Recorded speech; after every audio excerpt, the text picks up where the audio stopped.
क्या मृत्यु ही अंतिम सत्य है, या फिर मृत्यु के बाद भी गुरु अपनी कृपा से मार्गदर्शन देते रहते हैं? पिछले अध्याय में हमने देखा एक भावनात्मक यात्रा जहां परमहंस योगानंद अपने परम गुरु श्री श्री युक्तेश्वर जी के अंतिम दिनों को जीते हैं। वह विछोह, वह प्रेम और वह मौन जिसने आत्मा को भीतर तक झंकृत कर दिया। लेकिन आज इस अध्याय में वही गुरु मृत्यु के पार से वापस आते हैं। यह कोई कल्पना नहीं, कोई सपना नहीं, यह अनुभव है। योगानंद स्वयं बताते हैं कि श्री युक्तेश्वर जी ने कैसे सूक्ष्म लोकों से प्रकट होकर उन्हें आत्मा की अमृता, ब्रह्मांडीय योजनाओं और पुनर्जन्म के रहस्यों से परिचित कराया। यह अध्याय केवल पुनरुत्थान की बात नहीं करता, यह अध्यात्म के उस रहस्य को खोलता है जिसे हम जीवन भर समझ नहीं पाते, कि गुरु केवल शरीर नहीं होते, वे एक चेतना होते हैं जो समय और मृत्यु की सीमाओं से परे होते हैं। तो आइए इस अध्याय में हम आत्मा के दिव्य स्वरूप, सूक्ष्म ब्रह्मांडों और गुरु के सनातन प्रेम की अनुभूति करें, जहां मृत्यु भी मौन हो जाती है और गुरु फिर से बोलते हैं। भगवान श्री कृष्ण। मुंबई में रीजेंट होटल के अपने कमरे में मैं बैठा था कि चमचमाते जाज्वल्यमान प्रकाश में भगवान का दिव्य रूप मेरे सामने प्रकट हुआ। मैं तीसरी मंजिल के उस कमरे की ऊंची खुली खिड़की से बाहर देख रहा था। तब अचानक सामने वाली ऊंची इमारत की छत के ऊपर यह अवर्णनीय दृश्य मेरी दृष्टि के सामने प्रकट हो गया। भगवान श्री कृष्ण मेरी ओर देखकर मुस्कुरा रहे थे और सिर हिला रहे थे, हाथ भी हिला रहे थे। जब मैं उनके संदेश को समझ नहीं पाया तो आशीर्वाद देने की मुद्रा में हाथ उठाकर वे अंतर्धान हो गए। मन एक अद्भुत आनंद से भर उठा और मुझे ऐसा लगा कि कोई आध्यात्मिक घटना घटने वाली है। पश्चिम की ओर मेरी यात्रा कुछ समय के लिए रद्द हो गई थी। कोलकाता और पुरी वापस जाने के पहले मुंबई में मेरे कई व्याख्यानों का आयोजन किया गया था। भगवान श्री कृष्ण के दर्शन के एक सप्ताह बाद 19 जून 1936 को दोपहर में 3 बजे मुंबई में होटल के अपने कमरे में मैं अपने पलंग पर बैठा ध्यान कर रहा था कि अचानक कमरे में एक दिव्य प्रकाश के फैलने से मेरा ध्यान टूट गया। मेरे खुले और विस्मय विस्फारित नेत्रों के सामने संपूर्ण कमरा एक अद्भुत विश्व में बदल गया। सूर्य प्रकाश एक स्वर्गीय तेज में बदल गया। रक्त मांस के शरीर में श्री युक्तेश्वर जी को अपने सामने खड़े देखकर आनंदातिरेक की लहरों पर लहरें मुंह पर छाने लगीं। बेटा, गुरुदेव ने अत्यंत स्नेह सिक्त कोमल स्वर में कहा। उनके चेहरे पर देवताओं को भी मोहित करने वाली ऐसी सुंदर मुस्कान खेल रही थी। उस समय जीवन में पहली बार मैंने उनका चरण स्पर्श नहीं किया, बल्कि उन्हें अपनी बाहों में भर लेने के लिए आतुर होकर आगे बढ़ा। वह अपूर्व क्षण, परम आनंद की उस बरसती वर्षा की तुलना में गत कुछ महीनों में जो व्यथा वेदना मैंने सही थी, वह कुछ भी नहीं थी। मेरे प्रभु, मेरे गुरुदेव, मेरे प्रियतम, आप मुझे छोड़कर क्यों चले गए? आनंदातिरेक के कारण मैं असंबद्ध बोलने लग गया था। आपने मुझे कुंभ मेले में जाने ही क्यों दिया?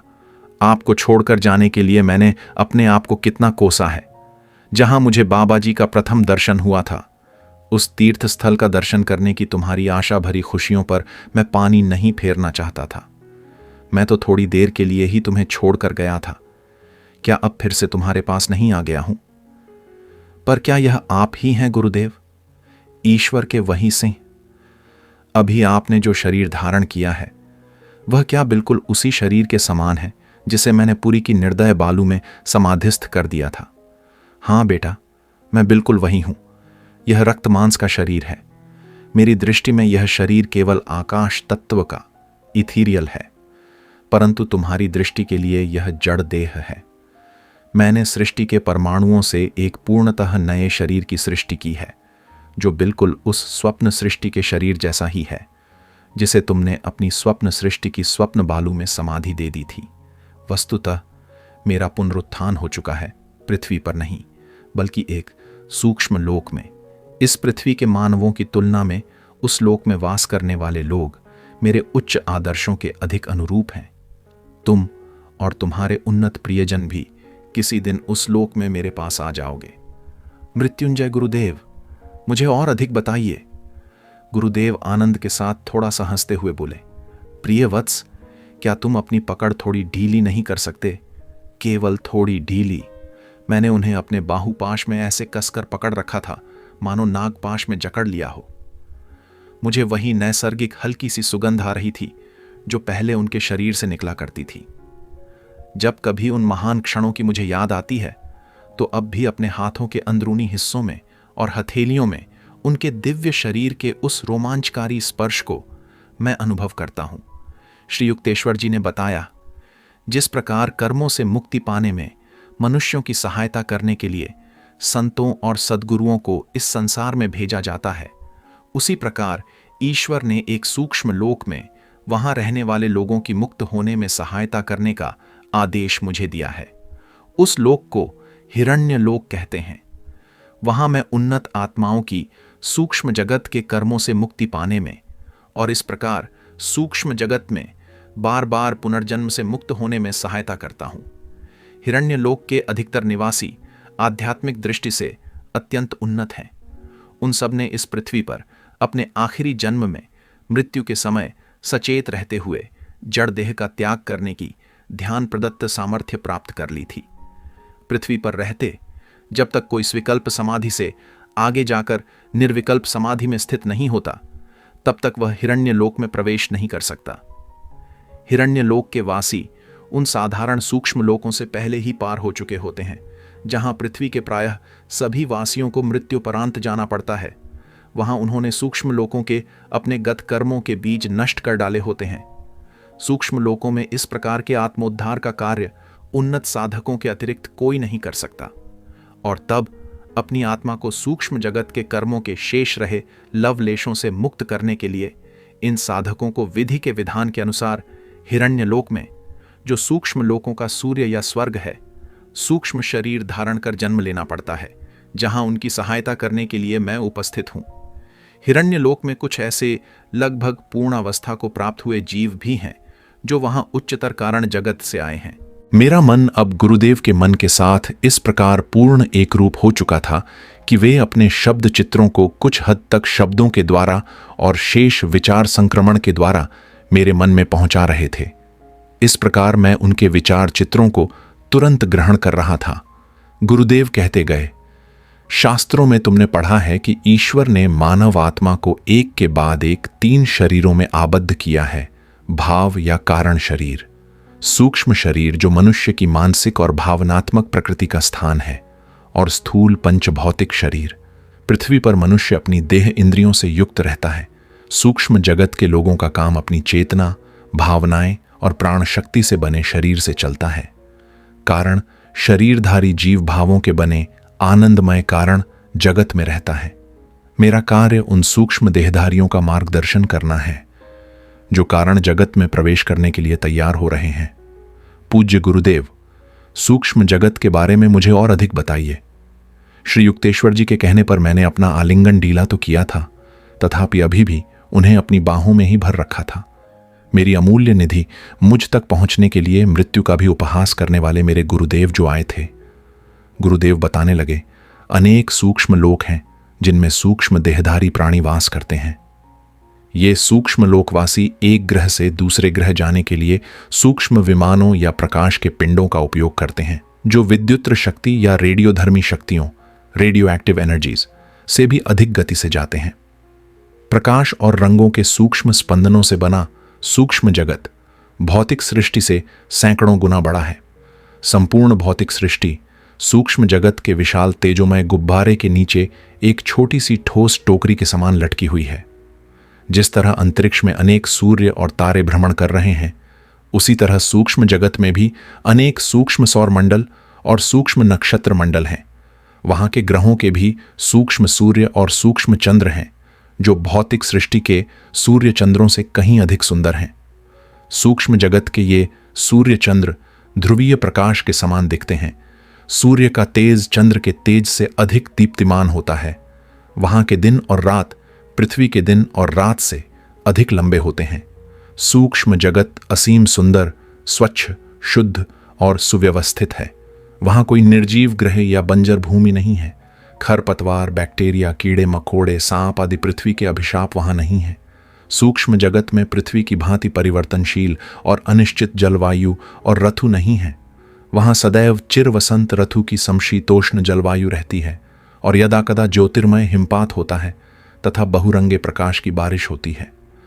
सूक्ष्म जगत के ग्रहों पर स्फटिक जल की झीलें, उज्ज्वल समुद्र तथा इंद्रधनुषी नदियां बहुतायत में हैं। सूक्ष्म जगत के सूक्ष्मतर स्वर्ग हिरण्यलोक में तो नहीं, परंतु साधारण सूक्ष्म जगत में करोड़ों जीव रहते हैं जो कम अधिक नए नए ही पृथ्वी से वहां आए होते हैं।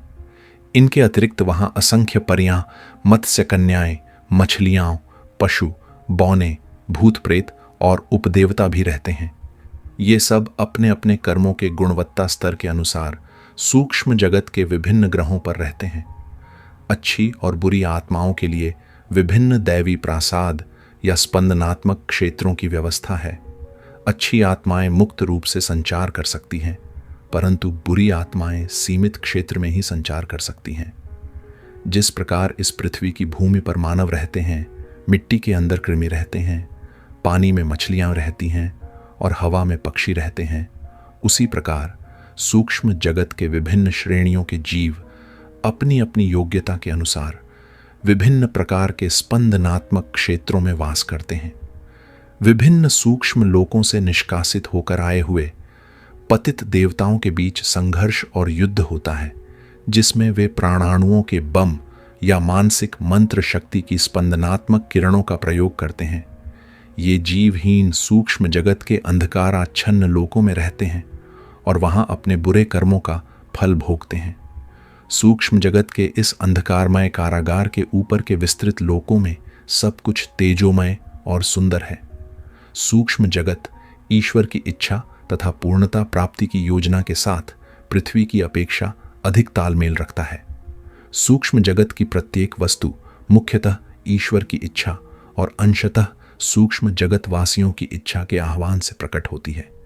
ईश्वर ने पहले ही जो कुछ भी बना रखा है, उसके आकार या रूप को निखारने की शक्ति उनमें है। ईश्वर ने अपनी सूक्ष्म जगतवासी संतानों को अपनी इच्छा अनुसार सूक्ष्म जगत में फेरबदल करने या सुधार करने की स्वतंत्रता और अधिकार दे रखा है। पृथ्वी पर किसी ठोस पदार्थ को द्रव पदार्थ में या किसी दूसरे रूप में केवल प्राकृतिक या रासायनिक प्रक्रियाओं के द्वारा ही परिवर्तित किया जा सकता है, परंतु सूक्ष्म जगत के घन पदार्थ वहां के वासियों की इच्छा मात्र से द्रव पदार्थों, वायुओं या ऊर्जा में तत्क्षण रूपांतरित हो जाते हैं।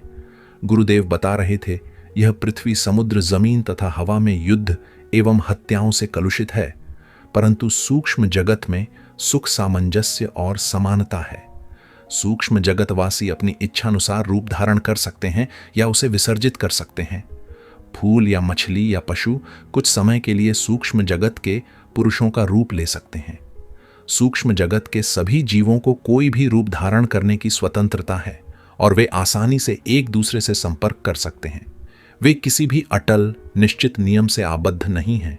उदाहरणार्थ, सूक्ष्म जगत के किसी भी वृक्ष को सूक्ष्म जगतीय आम या अन्य कोई भी फल, फूल या अन्य कोई भी वस्तु जिसकी इच्छा हो उत्पन्न करने के लिए कहा जा सकता है और वह करेगा। सूक्ष्म जगत में कर्मों के अनुसार कुछ बंधन तो हैं, परंतु विविध रूपों में किसी विशिष्ट रूप का कोई विशेष महत्व नहीं है। वहां सब कुछ ईश्वर के सृजनकारी प्रकाश से स्पंदित है। वहां कोई भी नारी गर्भ से जन्म नहीं लेता।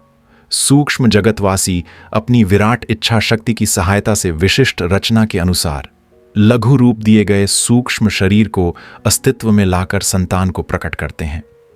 हाल ही में स्थूल शरीर से मुक्त हुआ जीव अपने समान ही मानसिक एवं आध्यात्मिक प्रवृत्तियां रखने वाले सूक्ष्म जगतीय परिवार में उनके निमंत्रण पर जन्म लेता है। सूक्ष्म शरीर पर ठंड या गर्मी या अन्य प्राकृतिक परिस्थितियों का कोई प्रभाव नहीं होता।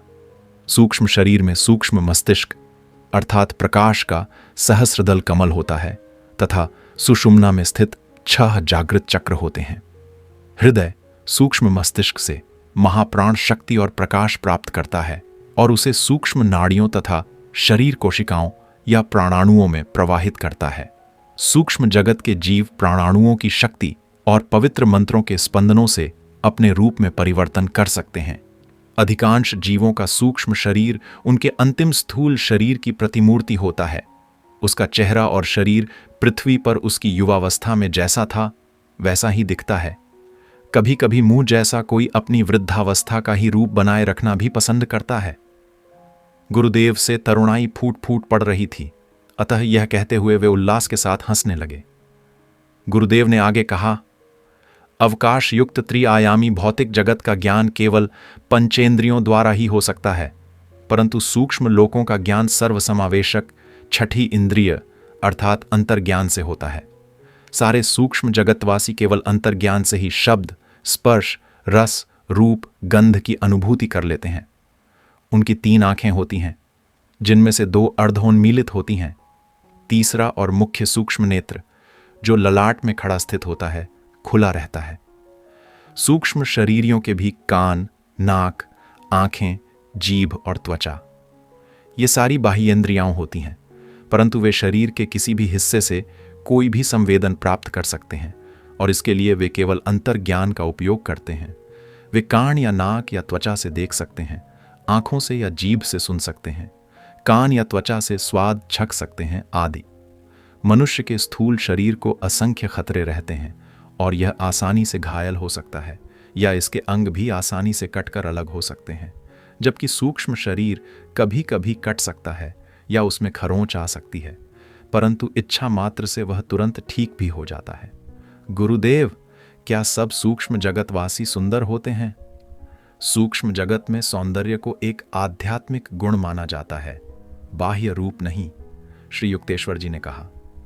इसलिए सूक्ष्म जगत के लोग चेहरे को अधिक महत्व नहीं देते, परंतु जब चाहे अपनी इच्छानुसार वे नया सुंदर शरीर धारण कर सकते हैं।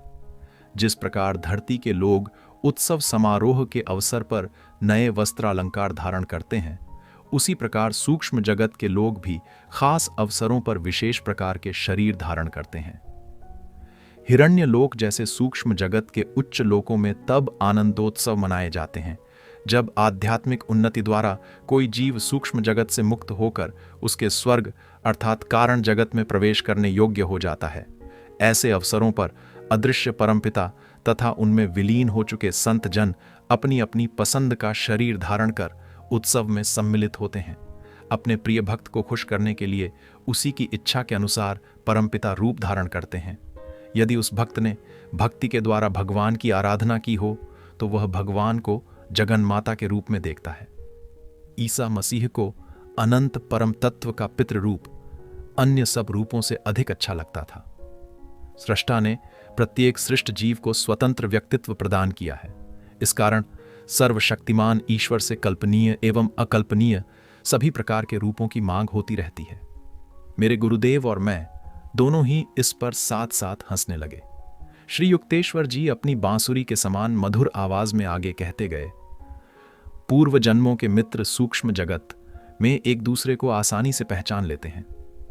मित्रता के अमृत्व को देखकर वे आनंदित होते हैं और उसी के साथ प्रेम की अनश्वरता उनकी समझ में आ जाती है, जिस पर पृथ्वी पर होने वाले दुखद मिथ्या वियोग के समय प्रायः संदेह किया जाता है। सूक्ष्म जगतवासियों का अंतर्ज्ञान सूक्ष्म और जड़ जगत के बीच के पर्दे को भेद कर पृथ्वी पर चलने वाली गतिविधियों का निरीक्षण कर सकता है, परंतु मानव सूक्ष्म जगत को नहीं देख सकता जब तक उसकी छठी इंद्रिय कुछ हद तक विकसित न हो जाए। हजारों पृथ्वीवासियों ने सूक्ष्म जगत की या किसी सूक्ष्म जगतवासी की झलक देखी है। हिरण्य लोक में वास करने वाली उन्नत आत्माएं सूक्ष्म जगत के लंबे लंबे दिन और रात में अधिकांश समय परमानंद में जागृत रहती हैं और सृष्टि को चलाने से संबंधित जटिल समस्याओं का समाधान करने में तथा राह भटके लोगों के अर्थात पृथ्वी पर वास करने वाली आत्माओं के उद्धार में सहायता करती रहती है। जब कभी हिरण्य लोकवासी सोते हैं तब कभी कभी उन्हें स्वप्नों की तरह सूक्ष्म दर्शनों की अनुभूति होती है। सामान्यतः उनके मन उच्चतम निर्विकल्प समाधि के परमानंद की सचेत अवस्था में मग्न रहते हैं। सूक्ष्म जगत के सभी लोकों में वास करने वाले जीवों को भी मानसिक यातनाएं हो सकती हैं। हिरण्य लोक जैसे उच्च लोकों में रहने वाले उन्नत जीवों के कोमल मन को यदि उनसे आचरण में या सत्यानुभूति में कोई भूल हो जाए तो अत्यंत दुख होता है। ये उन्नत जीव अपनी प्रत्येक कृति और प्रत्येक विचार को आध्यात्मिक नियम की दोषहीन सर्वांग पूर्णता के साथ तालमेल में रखने का प्रयास करते हैं। सूक्ष्म जगतवासियों के बीच परस्पर संपर्क या विचारों का आदान प्रदान पूर्णतः सूक्ष्म विचार संक्रमण, एस्ट्रल टेलीपैथी और सूक्ष्म दूरदर्शन द्वारा ही चलता है। लिखित और उच्चरित शब्दों से उत्पन्न होने वाली जिन गलतफहमियों और संभ्रमों का सामना पृथ्वीवासियों को करना पड़ता है, उस सब का सूक्ष्म जगत में पूर्ण अभाव है। जिस प्रकार सिनेमा के पर्दे पर प्रकाश के चित्रों के माध्यम से लोग चलते फिरते और काम करते दिखाई देते हैं, पर वे वहां श्वास नहीं ले रहे होते, उसी प्रकार सूक्ष्म जगत के लोग प्रज्ञा से निर्देशित और समन्वित प्रकाश मूर्तियों के रूप में चलते फिरते हैं और काम करते हैं। उन्हें ऑक्सीजन से शक्ति ग्रहण करने की आवश्यकता नहीं होती। मानव जीवित रहने के लिए ठोस पदार्थों, द्रव पदार्थों, वायुओं तथा प्राण शक्ति पर निर्भर रहता है, परंतु सूक्ष्म जगत के लोग मुख्यतः दिव्य प्रकाश से जीवित रहते हैं। गुरुदेव, क्या सूक्ष्म जगतवासी कुछ खाते पीते हैं? मैं अपने मन, हृदय और आत्मा तीनों की सारी ग्रहण क्षमता एकत्रित कर गुरुदेव के अद्भुत वर्णन का रसपान कर रहा था। सत्य की अतीन्द्रिय अनुभूतियां सदा के लिए वैसी ही रहती हैं, उनमें कभी परिवर्तन नहीं होता, जबकि छिछली इंद्रियानुभूतियां और मन पर पड़ने वाली उनकी छाप कभी क्षणभंगुर या तुलनात्मक वास्तविकता से अधिक कुछ नहीं होती और उनकी स्मृति जल्दी ही धुंधली हो जाती है। मेरे गुरु के शब्दों की इतनी गहरी छाप मेरे सारे अस्तित्व के पटल पर अंकित हो गई है कि कभी भी किसी भी समय अपने मन को अतीन्द्रिय उच्च अवस्था में ले जाकर मैं उस दिव्य घटना को फिर से पूर्ण रूप से अनुभव कर सकता हूं। तेजस्वी किरणों के समान दिखने वाली सब्जियां सूक्ष्म जगत की भूमियों में बहुतायत में होती हैं, उन्होंने कहा। सूक्ष्म जगतवासी सब्जियां खाते हैं और प्रकाश के तेजस्वी झरनों, नदी नालों में बहने वाला एक प्रकार का अमृत पीते हैं। जिस प्रकार पृथ्वी के लोगों के अदृश्य चित्रों को टेलीविजन की मदद से वातावरण से खींचकर प्रकट किया जा सकता है और बाद में वे फिर से वातावरण में विसर्जित हो जाते हैं, उसी प्रकार वातावरण में सब्ज वनस्पतियों और पौधों के विचरण करते ईश्वर निर्मित सूक्ष्म परिकल्पना चित्र सूक्ष्म जगतवासियों की इच्छा मात्र से वहां प्रकट होकर भूमि पर उतर आते हैं। इसी प्रकार उन लोगों की विलक्षण से विलक्षण कल्पनाओं से सुगंधित फूलों के पूरे बाग के बाग वहां प्रकट हो जाते हैं और बाद में सूक्ष्म वातावरण में विलीन होकर अदृश्य हो जाते हैं। हिरण्य लोक के समान स्वर्ग लोकों के वासी तो खाने पीने की किसी आवश्यकता से लगभग पूर्णतः मुक्त ही होते हैं, परंतु कारण जगत में रहने वाली लगभग पूर्णतः मुक्त आत्माएं ऐसी किसी भी आवश्यकता से और भी अधिक मुक्त होती हैं। वे दिव्य परमानंद के सिवा और किसी चीज का सेवन नहीं करते। पृथ्वी लोक से मुक्त होकर सूक्ष्म जगत में आई आत्मा की पृथ्वी पर लिए हुए अपने भिन्न भिन्न जन्मों के अनेकानेक संबंधियों, पिताओं, माताओं, पत्नियों, पतियों और मित्रों के साथ भेंट होती जाती है जब वे सूक्ष्म लोकों के विभिन्न हिस्सों में आमने सामने आते हैं। इसलिए उसकी समझ में नहीं आता कि वह किससे अधिक प्रेम करे। इस प्रकार वह सभी को ईश्वर की संतान के रूप में तथा ईश्वर की अभिव्यक्ति के रूप में प्रेम करना सीखता है। सूक्ष्म लोक में आने से पहले पृथ्वी लोक पर बिताए गए जन्म में विकसित हुए कुछ नए गुणों के अनुसार किसी आत्मा के बाह्य रूप में परिवर्तन आ भी गया हो, तब भी सूक्ष्म जगतवासी अपने अचूक अंतर्ज्ञान की सहायता से उन सब प्रियजनों को पहचान लेते हैं जो दूसरे लोकों में बिताए गए, उनके किसी जीवन में उन्हें कभी प्रिय थे और सूक्ष्म जगत में उनके नए घर में उनका स्वागत करते हैं। सृष्टि के प्रत्येक परमाणु को अमिट स्वतंत्र अस्तित्व की देन सृष्टा से मिली है, इसलिए सूक्ष्म जगत में कोई मित्र किसी भी रूप में क्यों ना आए, वह पहचान लिया जाएगा। जैसे पृथ्वी पर कोई अभिनेता या नाट्य कलाकार किसी भी रूप में क्यों ना आए, ध्यान से देखने पर पहचान ही लिया जाता है। सूक्ष्म जगत में जीवन की अवधि पृथ्वी लोक की अपेक्षा बहुत लंबी होती है। पृथ्वी की काल गणना के मानकों के अनुसार कहा जाए तो सामान्य उन्नति की हुई आत्मा सूक्ष्म जगत में साधारणतः 500 से 1000 वर्ष तक जीती है। जैसे कुछ रेडवुड वृक्ष अन्य वृक्षों से सहस्रों वर्ष अधिक जीते हैं, या कुछ योगी सैकड़ों वर्षों तक जीवित रहते हैं, जबकि अधिकांश मनुष्य 60 वर्ष की आयु से पहले ही मर जाते हैं वैसे ही सूक्ष्म जगत में भी कुछ लोग वहां के जीवन की साधारण अवधि से कहीं अधिक काल तक जीवित रहते हैं। सूक्ष्म जगत में आने वाले लोग अपने भौतिक कर्मों के बोझ के अनुसार वहां कम या अधिक काल तक रहते हैं। उनके भौतिक कर्मों का भार उन्हें एक सुनिश्चित अवधि में पुनः पृथ्वी पर वापस खींच लाता है। सूक्ष्म जगत में रहने वालों को अपना तेज युक्त शरीर छोड़ते समय मृत्यु के साथ कष्टकर संघर्ष नहीं करना पड़ता, परंतु इनमें से कुछ लोग अपना सूक्ष्म शरीर छोड़कर उससे भी सूक्ष्म कारण शरीर में जाने के विचार से किंचित घबरा उठते हैं। सूक्ष्म जगत अनचाही मृत्यु, रोग व्याधि और वृद्धावस्था से मुक्त है। ये तीनों ही त्रास पृथ्वीलोक के अभिशाप हैं, जहां मनुष्य ने अपनी चेतना को एक दुर्बल जड़ शरीर के साथ इतनी पूर्णता से एक रूप हो जाने दिया है कि केवल जीवित रहने के लिए भी उसे हवा, अन्न और निद्रा की नियमित आवश्यकता पड़ती है।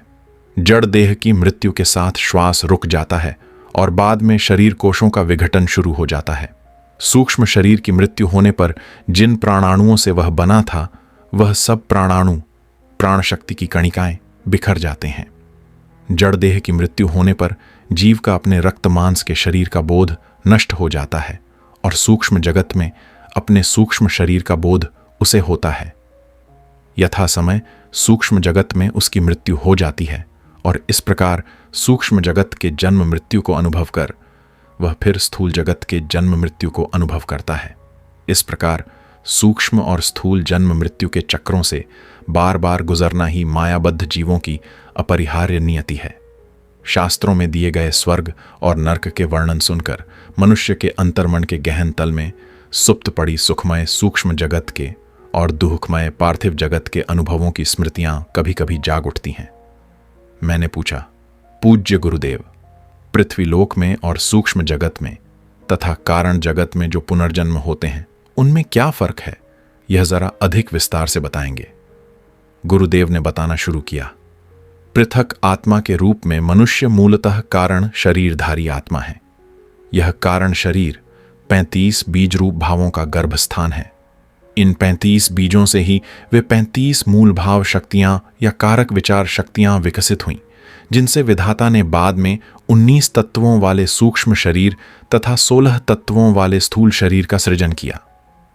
सूक्ष्म शरीर के 19 तत्व मनोमय, भावमय और प्राणमय हैं। ये 19 तत्व हैं: बुद्धि, अहंकार, चित्त, मनस, इंद्रिय चैतन्य, पंच ज्ञानेन्द्रियां जो शब्द, स्पर्श, रस, रूप, गंध की इंद्रियों के सूक्ष्म रूप हैं, पंच कर्मेंद्रियां जो प्रजनन, मल विसर्जन, वाणी, चलने फिरने और कौशल प्रकट करने की क्षमताओं का कार्य वहन करने में मानसिक संदेशों के आदान प्रदान का कार्य करती हैं, तथा पंच प्राण जो शरीर में चयापचय या रस प्रक्रिया का, अन्न के विघटित तत्वों को शरीर में आत्मसात करने का, रसों को शरीर की आवश्यकता अनुसार घन रूप में परिवर्तित करने का, मल निस्सारण का तथा रक्त संचारण का कार्य करते हैं। इन 19 तत्वों से बना यह सूक्ष्म शरीर 16 रासायनिक तत्वों से बने स्थूल शरीर की मृत्यु के बाद भी जीवित रहता है। ईश्वर ने अपने भीतर ही विविध योजनाएं बनाई और उन्हें स्वप्नों में प्रत्यक्ष रूप दिया। इस प्रकार माया सापेक्षता के अपने अनंत विराट आभूषणों से सज धज कर प्रकट हुई। कारण शरीर की 35 भाव श्रेणियों में ईश्वर ने मनुष्य के सूक्ष्म शरीर से संबंधित 19 तथा स्थूल शरीर से संबंधित 16 भावों के सर्वांगीण पहलुओं को विस्तृत रूप से अंतर्निहित रखा। कंपित होती शक्तियों को पहले सूक्ष्म रूप से और फिर स्थूल रूप से स्थिर करते हुए सघन बनाकर ईश्वर ने मनुष्य का पहले सूक्ष्म शरीर बनाया और फिर स्थूल शरीर। जिस सापेक्षता के नियम के कारण एकमात्र परम शुद्ध ब्रह्म ने अनेक रूप धारण कर लिए, उसी नियम के कारण कारण जगत और कारण शरीर सूक्ष्म जगत तथा सूक्ष्म शरीर से भिन्न है। इसी प्रकार स्थूल जगत और स्थूल शरीर भी सृष्टि के अन्य रूपों से भिन्न है। रक्त मांस का शरीर सृष्टा के स्थिर मूर्त स्वप्नों से बना है। पृथ्वी पर द्वैत युगल सदा ही विद्यमान रहते हैं, जैसे स्वास्थ्य, रोग, सुख दुख, हानि लाभ। मनुष्य देखते हैं कि 3 आयामी स्थूल जगत में वे मर्यादा सीमाओं और प्रतिरोधों से आबद्ध हैं। मनुष्य की जीवित रहने की इच्छा को जब रोग व्याधि या अन्य कारणों से गहरा धक्का लगता है, तब मृत्यु का आगमन होता है और स्थूल शरीर का बोझिल चोला कुछ देर के लिए उतर जाता है। परंतु इस अवस्था में भी आत्मा सूक्ष्म तथा कारण शरीरों में आबद्ध रहती है। तीनों शरीरों को एक साथ पकड़कर रखने वाली शक्ति है मनुष्य की इच्छा। अतृप्त इच्छाओं की शक्ति ही मनुष्य की दासता की जड़ है। भौतिक वासनाओं की जड़ अहंकार और इंद्रिय सुख में निहित है। इंद्रिय सुख की लालसा या विवशता सूक्ष्म जगत की अनुरक्तियों या कारण जगत की अनुभूतियों से संबंधित आकर्षण शक्ति से अधिक बलवान होती है। सूक्ष्म जगत में उपभोग स्पंदनों के अर्थ में होता है। सूक्ष्म जगतवासी ब्रह्मांडों के सूक्ष्म आकाशीय संगीत का आनंद लेते हैं और यह देखकर मंत्रमुग्ध हो जाते हैं कि समस्त सृष्टि परिवर्तनशील प्रकाश की ही अनंत अभिव्यक्तियां हैं। सूक्ष्म जगत के लोग प्रकाश के गंध, रस और स्पर्श का अनुभव भी करते हैं। इस प्रकार सूक्ष्म जगत में इच्छा वासनाओं का उपभोग उस जीव की प्रकाश को सब उपभोग वस्तुओं और अनुभवों के रूप में या अपने विचारों या सपनों के सघन रूप में प्रकट कर पाने की क्षमता से संबंधित है। कारण जगत में इच्छाओं की पूर्ति अनुभूतियों से ही हो जाती है। कारण जगत में वास करने वाली मुक्त प्राय आत्माएं जो केवल कारण शरीर में आबद्ध हैं, समस्त सृष्टि को ईश्वर की स्वप्न कल्पनाओं के साकार रूप मात्र में देखते हैं। अतः वे भी अपने विचार मात्र से कुछ भी प्रकट कर सकते हैं। इसलिए कारण जगतवासी जड़ इंद्रियानुभूतियों को या सूक्ष्म जगत की सुखानुभूतियों को हीन और आत्मा की शुद्ध अनुभूति क्षमताओं के लिए घुटनकारी मानते हैं। आत्मा अदृश्य है। जब वह शरीर में या शरीरों में होती है तभी उसके अस्तित्व का पता चल सकता है। शरीर के होने का अर्थ ही यह है कि उसमें अभी अतृप्त इच्छाएं हैं। जब तक मनुष्य की आत्मा 1, 2 या 3 देह घटों में बंद है और उन घटों पर अज्ञान तथा इच्छा वासनाओं के ढक्कन लगे हुए हैं, तब तक वह ब्रह्म सागर में विलीन नहीं हो सकती। जब स्थूल देह घट को मृत्यु का घन तोड़ देता है, तब भी सूक्ष्म शरीर और कारण शरीर के 2 घटों में आत्मा बंद रहती है। इसलिए वह सर्वव्यापी जीवन सागर परम तत्व में विलीन नहीं हो सकती। जब ज्ञान के द्वारा इच्छा रहितता आती है, तब उसकी शक्ति शेष 2 घटों को तोड़ देती है। इस प्रकार आखिर नन्ही सी मानव आत्मा मुक्त हो जाती है। तब वह मायातीत परम तत्व के साथ एक हो जाती है। मैंने अपने दिव्य गुरुदेव से उच्च एवं गूढ़ कारण जगत पर और अधिक प्रकाश डालने का अनुरोध किया। उन्होंने बताया, कारण जगत वर्णनातीत रूप से सूक्ष्म है।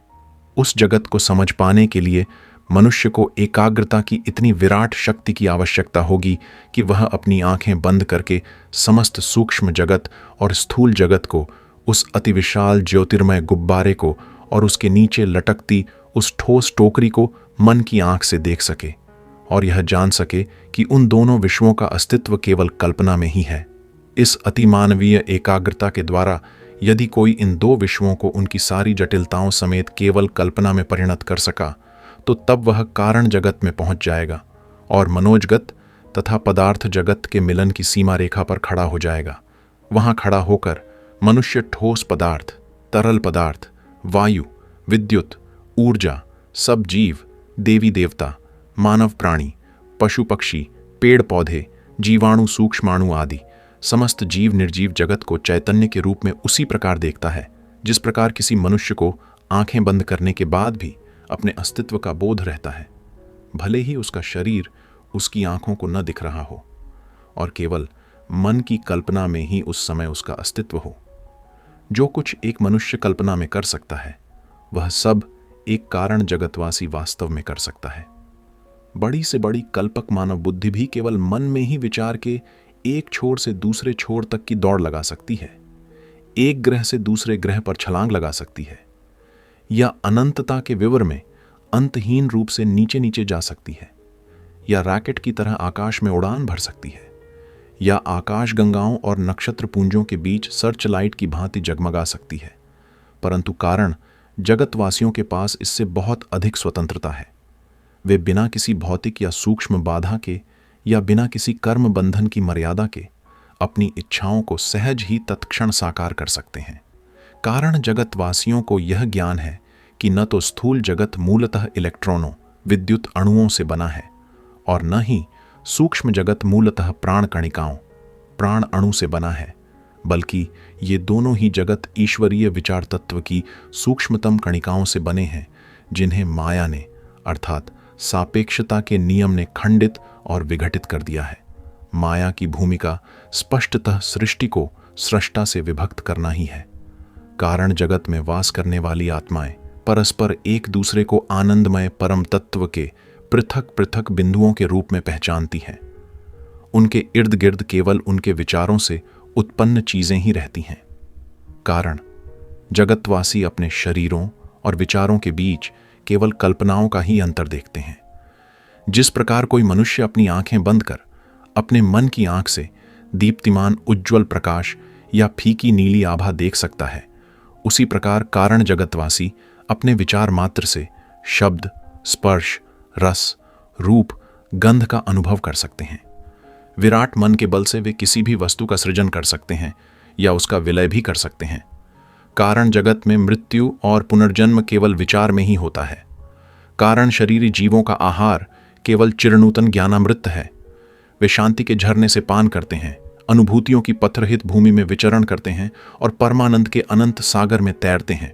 वह देखो कैसे उनके उज्ज्वल विचार देह परम तत्व के बने कोटि कोटि ग्रहों को, नवजात ब्रह्मांडों के बुलबुलों को, ज्ञान तारों को, अनंत के हृदय रूपी आकाश में फैले विविध रंगी स्वर्णिम रंग छटाओं को तेजी से पीछे छोड़ते हुए आगे निकल जाते हैं। कारण जगत में वास करने वाले अनेक जीव हजारों वर्षों तक वहीं रहते हैं। परमानंद की गहराइयों में अधिकाधिक उतर कर जब आत्मा पूर्णतः मुक्त हो जाती है, तब वह अपने छोटे से कारण शरीर से बाहर निकलकर संपूर्ण कारण जगत की विशालता को व्याप्त कर लेती है। विचारों के भिन्न भिन्न भंवर शक्ति, प्रेम, इच्छा, आनंद, शांति, अंतर्ज्ञान, स्थैर्य, आत्मसंयम और एकाग्रता की सारी वैशिष्ट्य प्राप्त लहरें सदा आनंद से उमड़ते परमानंद सागर में विलीन हो जाती हैं। तब आत्मा को अपने आनंद की अनुभूति चैतन्य की एक विशिष्ट लहर के रूप में नहीं करनी पड़ती, बल्कि वह सनातन हास्य, रोमांच, धड़कनों की लहरों से युक्त पूरे ब्रह्म सागर में ही विलीन हो जाती है। जब आत्मा 3 शरीरों के कोश से बाहर निकल जाती है, तब वह सापेक्षता के नियम से या माया से हमेशा के लिए मुक्त होकर अवर्णनीय शाश्वत अस्तित्व को प्राप्त कर लेती है। देखो, यह सर्वव्यापकता की तितली, इसके पंखों में सूर्य, चंद्र और तारे जड़े हैं। परम तत्व के साथ एक रूप होने वाली आत्मा ईश्वर के सृष्टि स्वप्न के आनंद में मत्त होकर प्रकाश विहीन प्रकाश, अंधकार विहीन अंधकार, विचार विहीन विचार के प्रांत में अकेली रहती है। आखिर मुक्त हुई आत्मा। विस्मयादर में मैं बोल पड़ा। गुरुदेव कहते गए, जब कोई आत्मा उन 3 देह घटों से बाहर निकलती है, तब वह अपने व्यक्तित्व को खोए बिना अनंत परम तत्व के साथ एक हो जाती है। ईसा मसीह ने ईसा के रूप में जन्म लेने से पहले ही यह अंतिम मुक्ति प्राप्त कर ली थी। अपने अतीत की 3 अवस्थाओं में, जिनका प्रतीक स्वरूप अपने इहलौकिक जीवन में मृत्यु और पुनरुत्थान के बीच उन्होंने 3 दिन का अनुभव किया, उन्होंने परम तत्व के साथ पूर्णतः एक रूप होने की शक्ति प्राप्त कर ली थी। अविकसित मनुष्य को तीनों शरीरों से बाहर निकलने के लिए पृथ्वी पर और सूक्ष्म जगत में तथा कारण जगत में असंख्य जन्म लेने पड़ते हैं। यह अंतिम मुक्ति प्राप्त करने वाला सिद्ध चाहे तो दूसरे लोगों को ईश्वर तक पहुंचाने के लिए पृथ्वी पर अवतार लेकर आ सकता है, या मेरी तरह सूक्ष्म जगत में ही वास कर सकता है। वहां वास करने वाला उद्धारक वहां के लोगों के कर्मों का कुछ बोझ अपने ऊपर लेकर सूक्ष्म जगत में उनके पुनर्जन्म के चक्र को समाप्त करने में और सदा के लिए कारण जगत में निकल जाने में उनकी सहायता करता है, या फिर मुक्त हुई आत्मा कारण जगत में प्रवेश कर वहां के जीवों की कारण शरीर में वास की अवधि कम कर पूर्ण मुक्ति पाने में सहायता कर सकता है। हे पुनरुत्थित आत्मन, मैं उन कर्मों के विषय में अधिक जानना चाहता हूं जो जीवों को 3 जगतों में लौट आने के लिए विवश करते हैं। मेरे मन में विचार आ रहा था कि मैं सदा के लिए अपने सर्वज्ञ गुरु के वचनों को सुनता ही रहूं। पृथ्वी पर उनके जीवन के दौरान मैं कभी उनसे इतना ज्ञान एक ही बार में आत्मसात नहीं कर सका था। अब पहली बार जीवन और मृत्यु के शतरंज के गूढ़ अंतरालों का सुस्पष्ट और निश्चित ज्ञान मुझे हो रहा था। मेरे गुरुदेव ने अपनी आह्लादक आवाज में बताना शुरू किया, जब मनुष्य के सारे भौतिक कर्मों का अर्थात उसकी सारी इच्छा वासनाओं का पूर्ण नाश हो जाए, तभी वह सूक्ष्म जगत में अखंड वास कर सकता है। सूक्ष्म जगत में दो प्रकार के जीव रहते हैं, जिन जीवों के पृथ्वी लोक से संबंधित कर्म अभिशेष हैं और इसलिए जिन्हें अपने कर्मों का आर्ण चुकाने के लिए स्थूल शरीर धारण करना ही पड़ेगा। उन्हें मृत्युपरांत सूक्ष्म जगत के अस्थायी निवासी कहा जा सकता है, वहां के अधिष्ठित वासी नहीं। जिन जीवों के पृथ्वी से संबंधित कर्म अभी खत्म नहीं हुए हों, वे सूक्ष्म जगत में मृत्यु होने के बाद सृष्टि परिकल्पनाओं के उच्च कारण जगत में प्रवेश नहीं पा सकते। उन्हें केवल स्थूल और सूक्ष्म जगत के बीच ही बार बार आवागमन करना पड़ता है और बारी बारी से उन्हें 16 स्थूल तत्वों से बने स्थूल शरीर का तथा 19 सूक्ष्म तत्वों से बने सूक्ष्म शरीर का बोध रहता है। तथापि अपने प्रत्येक स्थूल शरीर के निधन के बाद पृथ्वी लोक से आने वाला अविकसित जीव अधिकांश समय मृत्यु निद्रा की गहरी मूर्छा में ही रहता है। सुंदर सूक्ष्म जगत का उसे लगभग कोई बोध नहीं होता। सूक्ष्म जगत में इस प्रकार की विश्रांति के बाद ऐसा जीव आगे की शिक्षा ग्रहण करने के लिए स्थूल जगत में लौट आता है और बार बार आवागमन के द्वारा धीरे धीरे उसे सूक्ष्म लोकों का परिचय होता जाता है। दूसरी ओर सूक्ष्म जगत के सामान्य वासी या लंबे समय से वहां प्रस्थापित हो चुके वासी वे जीव हैं जो पृथ्वी से संबंधित इच्छा वासनाओं से हमेशा के लिए मुक्त हो चुके हैं और उन्हें पृथ्वी के निकृष्ट स्पंदनों में लौट आने की आवश्यकता नहीं है। ऐसे जीवों के लिए केवल सूक्ष्म और कारण जगत के ही कर्मों का क्षय करना शेष रहता है। सूक्ष्म जगत में मृत्यु होने पर ये जीव सूक्ष्म जगत से भी अनंत गुना सूक्ष्म और सुंदर कारण जगत में जाते हैं। विधि के विधान द्वारा निर्धारित निश्चित अवधि पूरी होने पर सूक्ष्म जगत के अपने बचे हुए कर्म काटने के लिए इन उन्नत जीवों का हिरण्य लोक या सूक्ष्म जगत के किसी तत्सम उच्च लोक में नए सूक्ष्म शरीर में पुनर्जन्म होता है। इसके पश्चात श्री युक्तेश्वर जी ने कहा, बेटा, अब यह बात तुम्हारी समझ में अधिक अच्छी तरह आ गई होगी कि ईश्वर की आज्ञा से ही मेरा पुनरुत्थान हुआ है और यह पुनरुत्थान विशेषकर उन आत्माओं का उद्धार करने के लिए हुआ है जो कारण जगत से लौटकर सूक्ष्म जगत में पुनर्जन्म धारण करते हैं, उन आत्माओं के लिए नहीं जो पृथ्वीलोक से सूक्ष्म जगत में आते हैं। पृथ्वीलोक से आने वाले जीवों के पृथ्वी से संबंधित कर्म यदि शेष हों तो वे हिरण्य लोक के समान किसी अति उच्च लोक तक नहीं पहुंच सकते।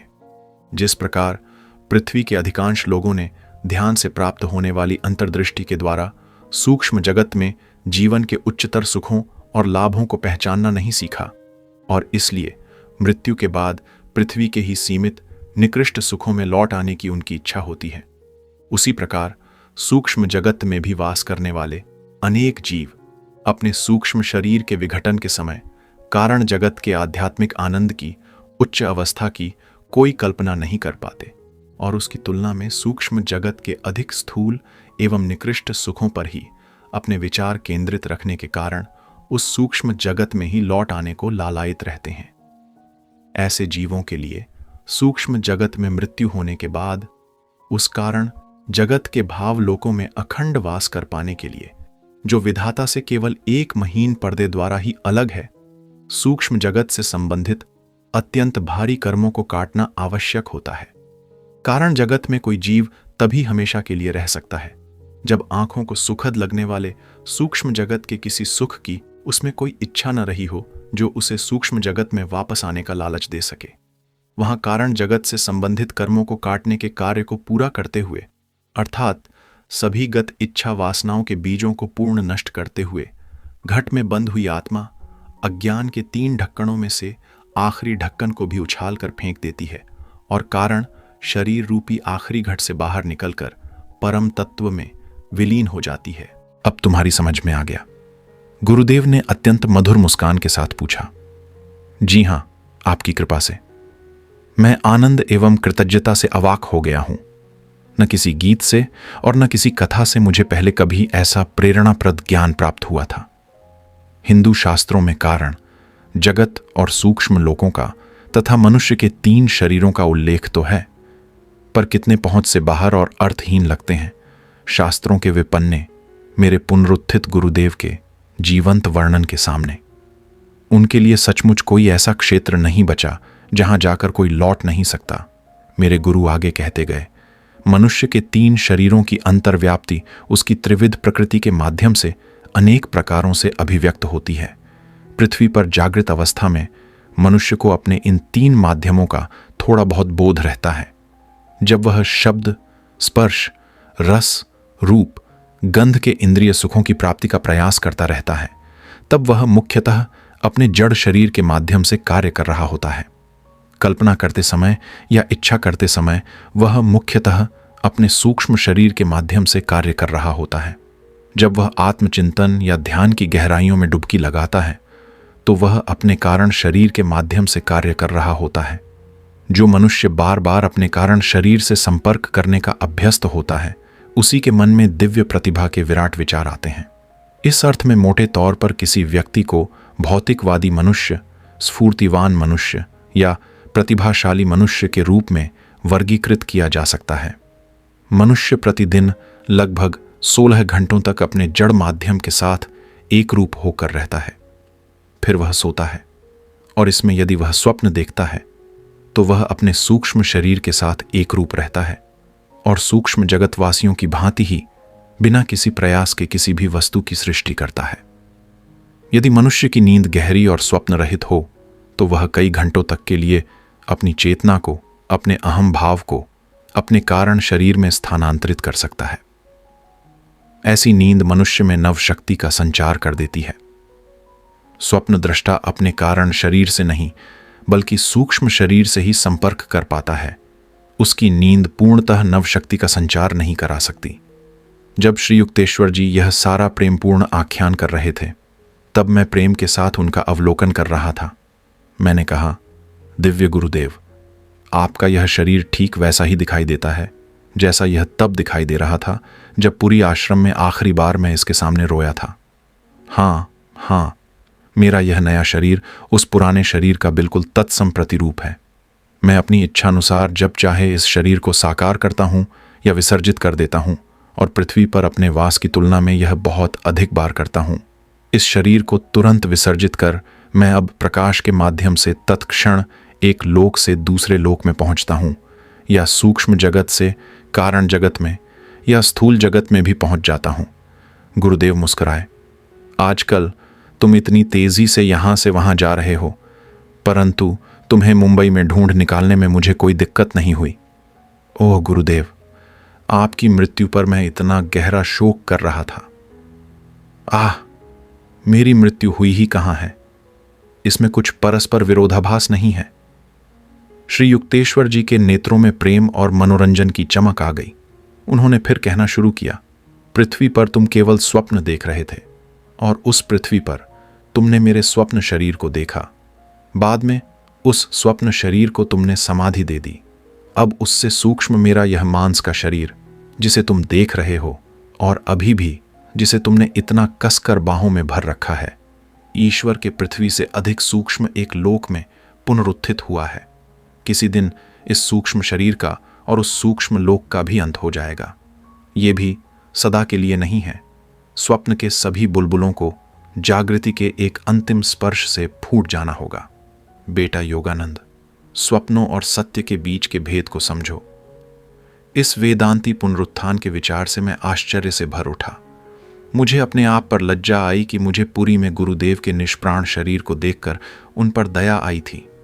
आखिर अब मेरी समझ में आ गया कि मेरे गुरुदेव सदा ही ईश्वर में जागृत रहे थे और उनके लिए पृथ्वी पर उनका जीवन एवं मृत्यु तथा उसके बाद उनका यह पुनरुत्थान सृष्टि के विराट स्वप्न में ईश्वर की कल्पनाओं के खेल से अधिक कुछ था ही नहीं। अब मैंने तुम्हें अपने जीवन, मृत्यु और पुनरुत्थान की वास्तविकताएं बता दी हैं। योगानंद, मेरे लिए शोक मत करो, बल्कि ईश्वर के स्वप्न में रचित मनुष्यों की इस पृथ्वी से ईश्वर के स्वप्न में ही रचित सूक्ष्म शरीरधारी आत्माओं के एक अन्य लोक में मेरे पुनरुत्थान की यह कहानी सबको बताओ। इससे संसार के दुखग्रस्त, मृत्यु भय से पीड़ित स्वप्न दृष्टाओं के हृदय में नई आशा का संचार होगा। जी गुरुदेव, गुरुदेव के पुनरुत्थान पर मुझे हो रहा आनंद कितनी स्वेच्छा से मैं स्वयं ही दूसरों में बांटूंगा। पृथ्वी पर मेरे मानदंड इतने अधिक ऊंचे थे कि अधिकांश लोगों की प्रकृति के लिए वे अति कष्टदायक थे। प्रायः मैं तुम्हें आवश्यकता से अधिक डांटा करता था। तुम मेरी कसौटी पर खरे उतरे। मेरी सारी डांट फटकार के बादलों के बीच से तुम्हारा प्रेम चमकता ही रहा। अब मैं कभी अपनी दृष्टि कठोर नहीं करूंगा, कभी तुम्हें डांट फटकार नहीं लगाऊंगा। अपने महान गुरु की डांट फटकारों का अभाव मुझे कितना खल रहा था। उनकी हर फटकार मेरे लिए सुरक्षा कवच बन गई थी। परम पूज्य गुरुदेव, लक्ष्य बार मुझे डांटिए लगाइए। अभी फटकार, अब मैं कभी तुम्हें नहीं फटकारूंगा। उनकी दिव्य आवाज में गंभीरता थी, परंतु उसमें कहीं हास्य की झलक भी थी। ईश्वर के माया स्वप्न में जब तक तुम और मैं अलग दिखते रहेंगे, तब तक हम दोनों साथ साथ मुस्कुराते रहेंगे। अंततः हम दोनों एक बनकर विराट परमात्मा में विलीन हो जाएंगे।